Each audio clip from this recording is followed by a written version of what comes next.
His voice cut through the morning air like a blade. Gravel, broken teeth, desperation. "Ma'am, don't start that car. Your daughter-in-law, she paid me to tamper with it." The world slowed. My hand froze on the ignition. For one suspended moment, I felt the weight of both life and betrayal pressing against my chest. I stepped out, calm, cold, and I looked at the trembling man who had just saved me. My daughter-in-law, Leela, sweet smile, polished manners, the perfect mask for a predator. When she married my son, I welcomed her with open arms. I thought she would be his anchor, his partner, the woman who would help carry our family's legacy. But the first cracks showed quickly.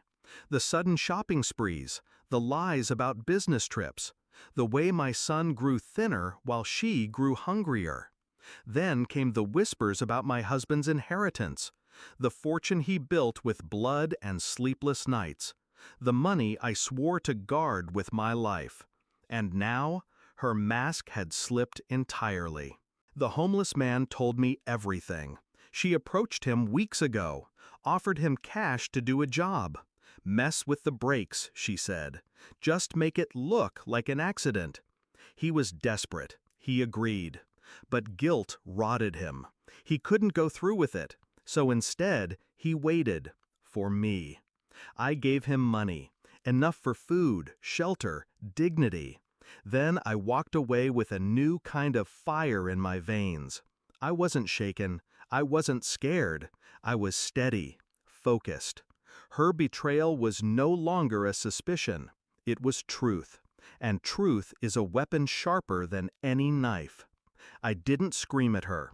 I didn't storm into my son's home and expose her. No, that's what she would expect, an emotional, messy outburst. I chose silence, because silence is the sound of planning.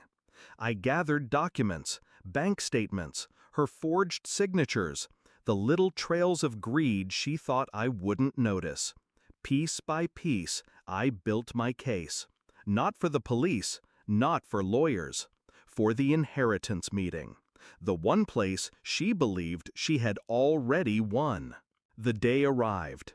The air smelled of polished wood and expensive perfume.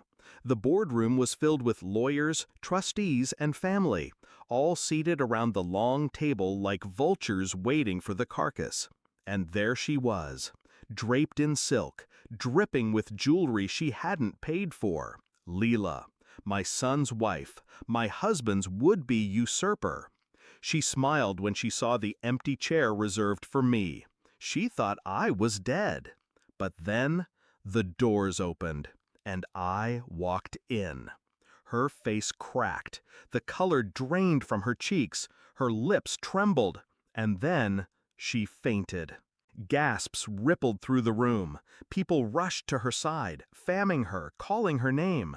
I remained standing, steady, watching.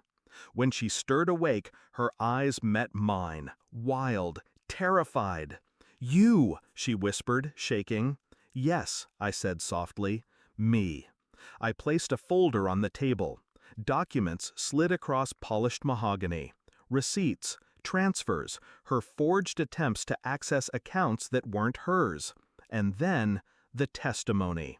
The written statement from the homeless man she tried to use as her weapon. The trustees leaned forward. Murmurs filled the air. I didn't need to shout. The evidence spoke louder than fury. One of the lawyers cleared his throat. "This is highly incriminating." My son's eyes darted between me and her. Confusion, horror, betrayal etched across his face. "Leela, is this true?" Her silence was her confession. The inheritance never touched her hands. Every penny remained safe, guarded, protected. As for her, she vanished, a leech without a host. My son, broken, came to me days later. His voice cracked with shame.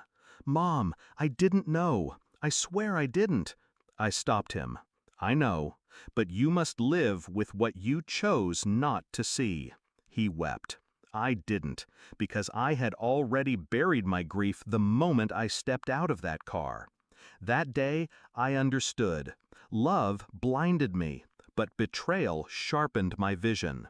Now, when I close my eyes, I don't see her face. I see the look in her eyes when she realized I was still alive. That's the image I'll keep, because survival is the sweetest revenge.